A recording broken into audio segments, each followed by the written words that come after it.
Hello. How is everybody today? Welcome to day 2 of how to identify separation anxiety in your dog.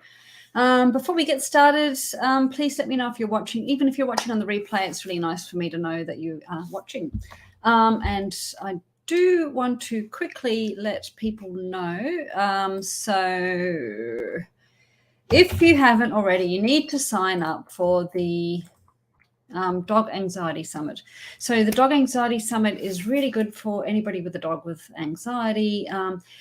Anxiety manifests itself in so many different ways. So I'm not necessarily talking about separation anxiety here, but I mean, if you've got a dog that's aggressive, if you've got a dog that is reactive, if you've got a dog that maybe is suffering from some allergies or something like that, that can be all signs of anxiety. Not necessarily, of course, allergies can also be allergies. But anyway, any kind of anxiety, it's good to know more about it. And so therefore, I think you should really sign up to this Dog Anxiety Summit. Now, bear with me. I'm actually going to pop this into the Facebook group as well, because I know it is so annoying. Oh, here we are. Now I'm not going to be able to find it in here, but the whole object is I am going to be able to share the link here again with you guys any minute now. Here we are. Okay, so I'm going to pop this in the comments. There we go.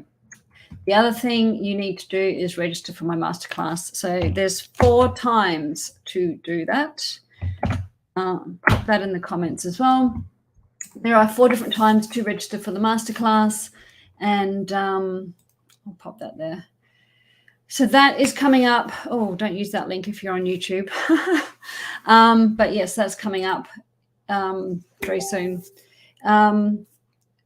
In fact, there's, as I said, there's 4 times to choose from, and you will be able to do that. So anyway, let's crack on to today. Now, let me just get this. So once again, apologies for this pathetic. This slide looks really good when I do it in my PowerPoint, and for some reason in StreamYard, it looks like a load of rubbish. So it looks pretty before I put it into StreamYard. You're having connectivities today. Oh, issues. That's no good, Patty. That's right. You will be able to watch the replay. So if you can't, never mind. Anybody else watching, please say hello. Let me know that you're watching. Anybody else having connectivity issues, or is it just me? I mean, it might be my end. You never know. I hope not. Okay, so let's crack on to day 2, how to identify separation anxiety in your dog day 2. Now, context is everything. This is something that is really, really important, and we're going to dive into that. But context is important to what is going on with your dog that may or may not be separation anxiety.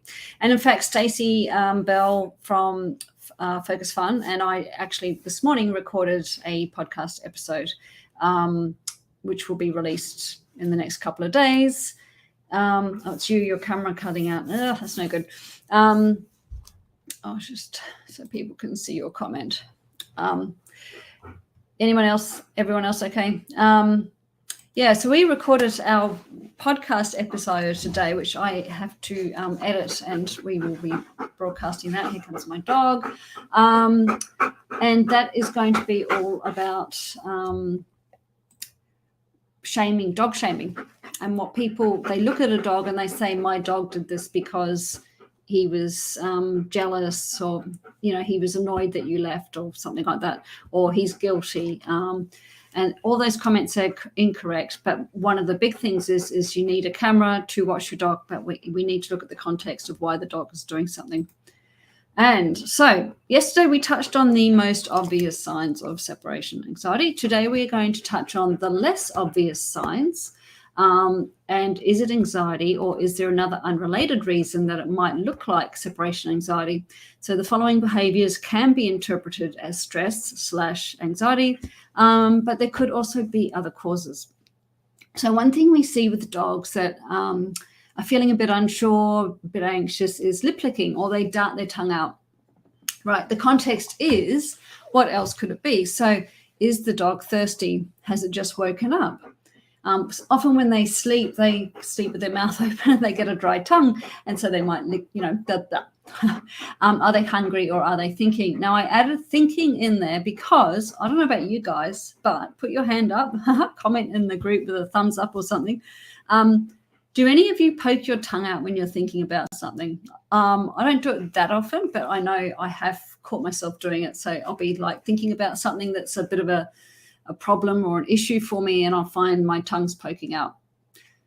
So I kind of think the lip licking, yes, okay, I'm not saying it's not anxiety, but the context is really, really important. So are they processing something? So maybe it is the thing that you've gone outside the door, but maybe they're processing that. How do I feel about that? And they might dart their tongue out or poke their tongue out or whatever. So that's one. Yawning again. So yawning can be interpreted as a stress sign, but did they just wake up? Are they tired? Yawning for me is also, so it can be just, you can describe it as a stress signal, but I also call it a calming signal. So there's a lady called, and this is a brilliant book too, by the way, On Talking Terms with Dogs. You probably can't see it in the little window. It's by a lady called Turid Rugas. I think she's from Norway or Finland, somewhere like that. And she talks about calming signals, and yawning is one of them. Really interesting book. If you want to just discover your dog, discover what's going on when they do certain things. Yeah, she's great, isn't she? Who wrote that? Let's have a look. Patty. Yeah, she's her book is I mean, it's really old now. It's not a new book. I think she might be in her 80s or something, but it is a really, really good book. And it's really interesting. So you can learn your dogs. So not just when they're at home by themselves, but when you go out and about and they're interacting with people and things and other dogs, you can kind of read them and say, oh, maybe they're feeling uncomfortable, or maybe they're trying to make the other dog that they've just met feel more comfortable by doing certain things. So yawning for me is, yes, they could be tired.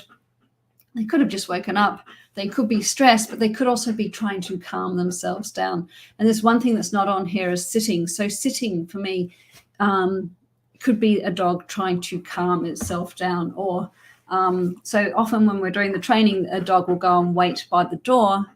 As long as they're not looking stressed, that's good.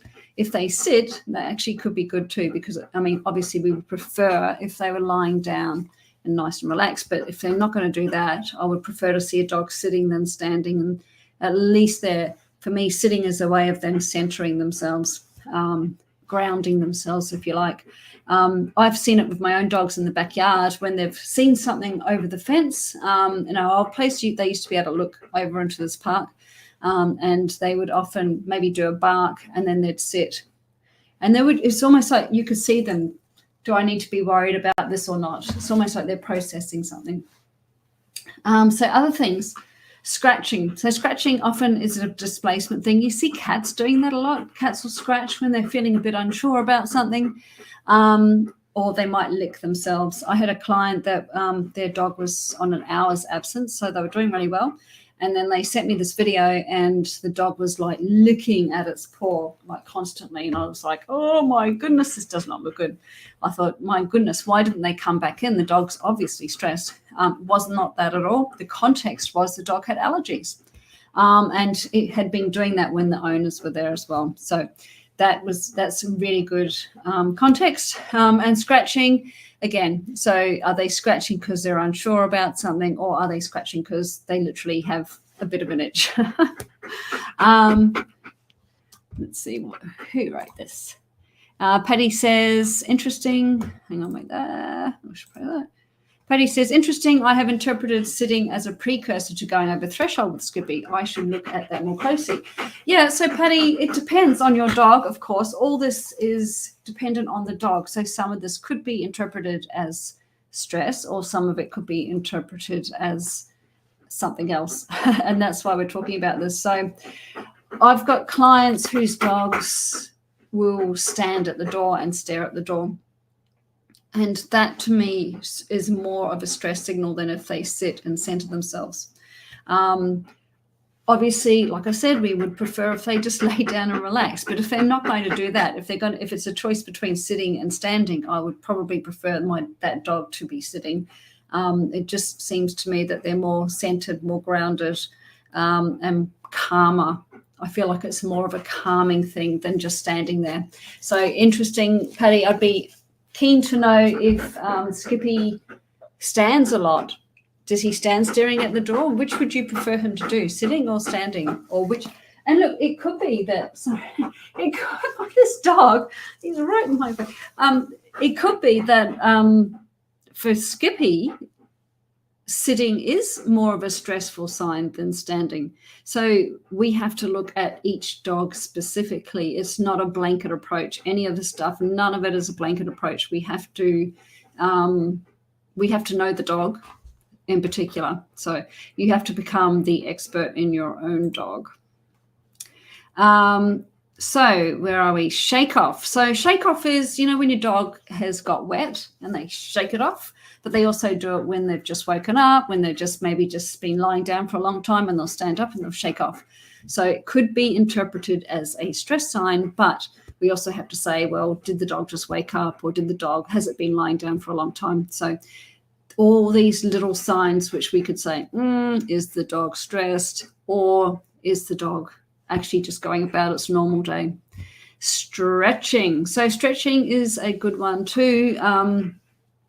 My little way of looking at stretching is, have you ever been in a dentist's office, or maybe waiting to do an exam or a test, maybe a driver's license test, something like that, and you're just waiting there and you feel a bit uncomfortable, not really feeling great about the situation. I mean, who likes going to the dentist or sitting exams or tests? I know I don't. And you might not need to stretch, but you might just find yourself going, oh, I need to stretch. And it's almost like you're trying to get rid of the adrenaline out of your system, or the tension. I hold a lot of tension in my shoulders here. So I'll often do that, like shrug my shoulders up and down to try and get rid of that. So the context here is the dog stressed, and it's stretching out or shrugging off, if you like. That the shrug off would be similar to a shake off, I think. That extra stress or tension, or did it just wake up? Is it before or after exercise and it's doing a stretch? Context is so important. Panting. Is the dog hot?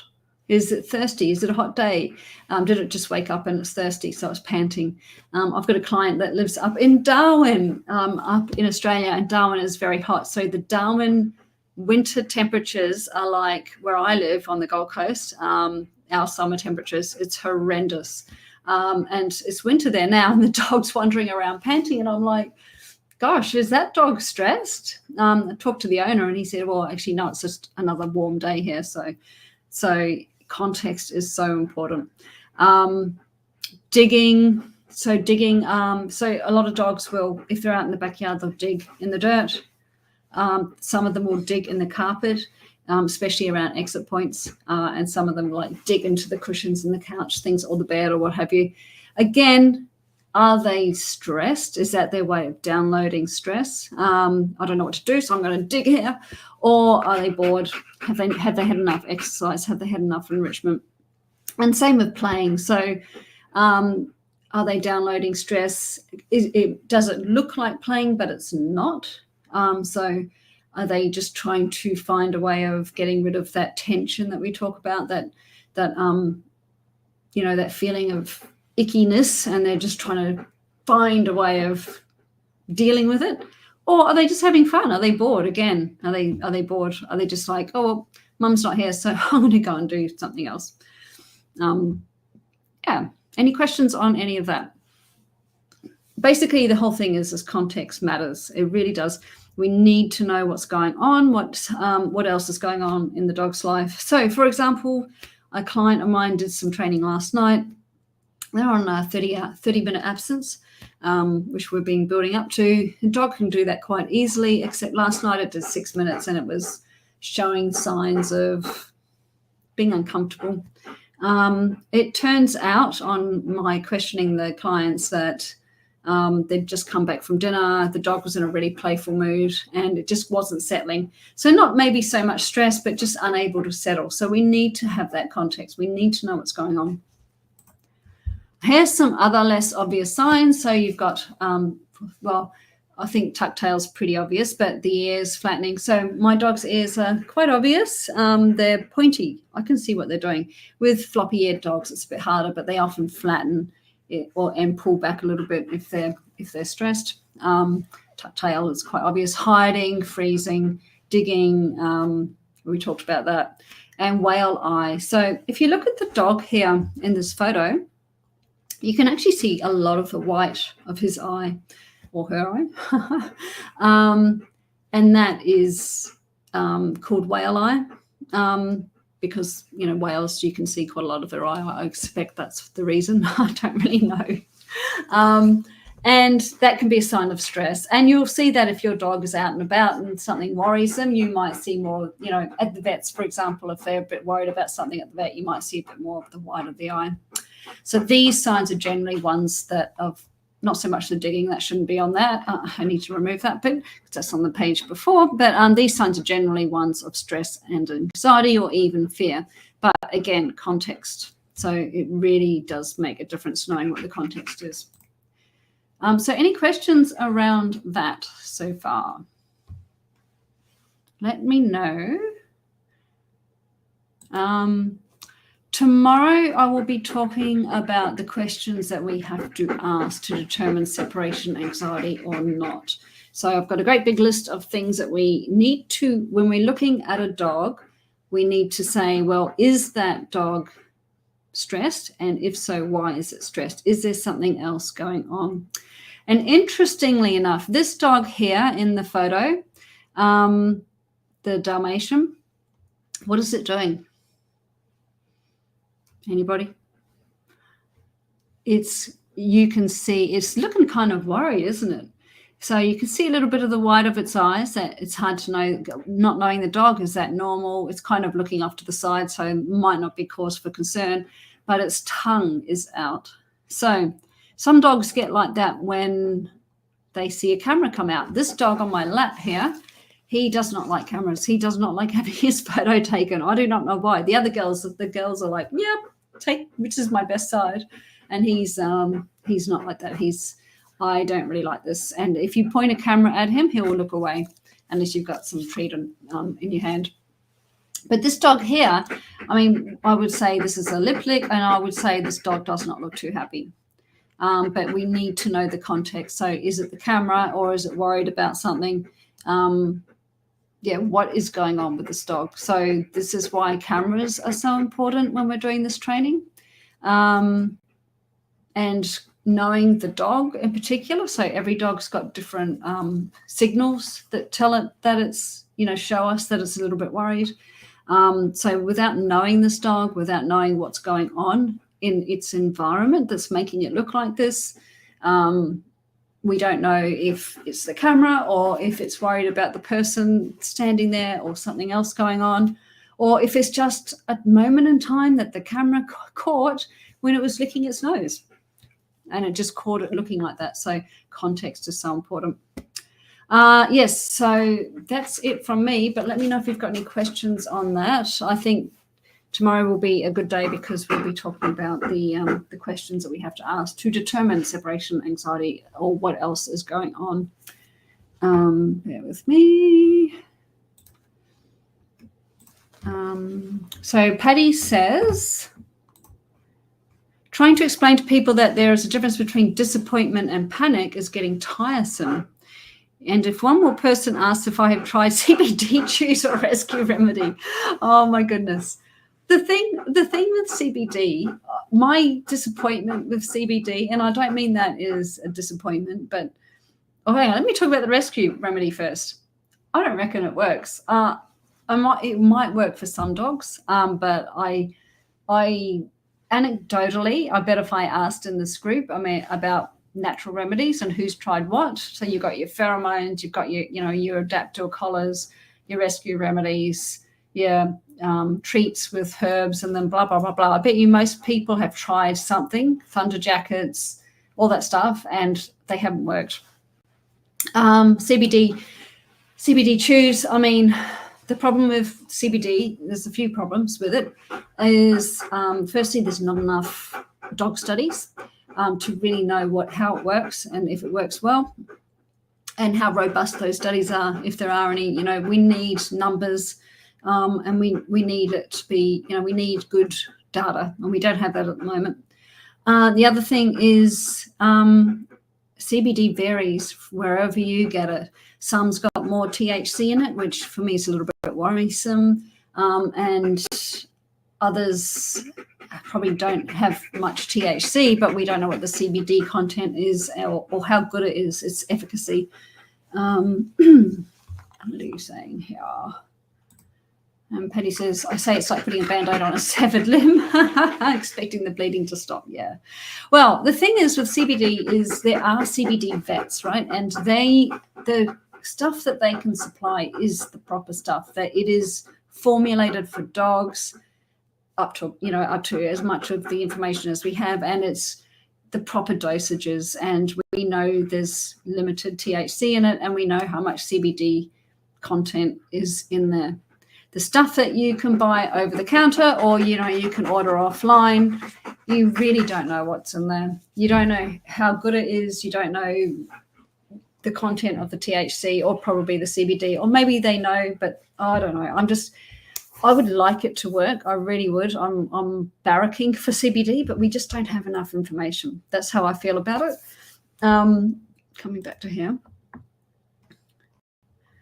And when you say, Patty, try to explain to people that there is a difference between disappointment and panic. So I'm assuming you mean your dog is disappointed that you walked out the door and might do a couple of protest barks, as opposed to panic, your dog has a complete meltdown when you walk out the door because he has separation anxiety. Yeah. Being alone. They don't understand.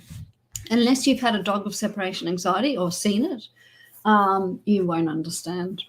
Yeah, unfortunately. It's horrible. You know what it's like. So, but anybody else that has never had that dog, they will be more thinking that it looks like the disappointment, and it's not. It's much more serious. And I mean, there are different levels of separation anxiety. So you've got the dogs that do your frustration, FOMO, protest barks. You've got the dogs that are on the complete terrible side of the spectrum, where you're seeing the soiling, the complete panic, the jumping out the 2-story windows. You've got a lot of dogs in between that, sometimes they can cope, sometimes they can't. Sometimes they don't feel too bad about being alone. Sometimes they feel terrible. And they all have different behaviors which they show and manifest. So, unfortunately, that's how it is. And people that have never gone through it don't understand. The only way you could help them understand is show them video of your dog panicking. And to do that, you either need to have video that's really old, because you don't want to show anybody, but you don't want to create that video because it's no good for your dog to go over threshold. So you don't want to say, here, let me show you, and your dog goes over threshold. If you've got old video, fair enough. I'd be like, look, this is what it looks like. But yeah, obviously you don't want to create that. All righty. Anyone got any more questions or anything they want to add while I'm here? Otherwise, if you're watching on replay, let me know and say hello. Do sign up for the Dog Anxiety Summit. I think it will be worth it. There's some really good speakers. You won't love everybody that's speaking. You won't agree with everything that everybody says. That doesn't matter. That's fine. There will still be some good information in there. And the masterclass. So again, we've got the third day of this tomorrow, and then the masterclass starts on. Yes, the masterclass will be fun, I think. Yeah. Are you signed up for the Anxiety Summit? Good. Yeah. Patty signed up for the Anxiety Summit, and that starts on Friday too, I think, Patty, on my Friday. I think might be your Thursday. I'm not sure. I'm not sure how they've done that because I'm not organising this one. So yeah. Tomorrow we are looking at the questions that need to be asked around separation anxiety. So the first day we've looked at the obvious signs. Today we looked at the less obvious signs and the context around those less obvious signs, knowing what the context is. And tomorrow, excuse me, I got a frog in my throat. Tomorrow we're going to be looking at the sorry, I should put that there. Tomorrow we're looking at the questions that we need to ask to determine separation anxiety. So what that means is, how can I say this? The questions we need to be asked, whether it's just, so is there something else going on in the dog's life that will determine whether it really is separation anxiety or whether it's something else? And there's quite a lot of them, which we'll go through tomorrow. So just looking at, so for example, I'll give you an example. Just a simple example is if you've got an older dog, perhaps they've suddenly started exhibiting signs. Is that separation anxiety, or is there something medical going on? But there's a whole gamut of them, and for young dogs and just normal dogs. So if you're trying to work out whether your dog really has separation anxiety, this is the one you need to listen to. Yeah, and otherwise, make sure you sign up for the masterclass, which I have put the link in the comments. So yeah. Thank you for joining me. Unless anybody else has got any more questions, I shall chuff off. And if you're interested, get this book. Well, this way. Have I gone the right way? On Talking Terms with Dogs, Calming Signals. It's really interesting. Like I said, old book, but still worth reading. Cool. All right, guys, have a great day or evening or morning or whatever it is, wherever you are. And thanks for joining me. See ya.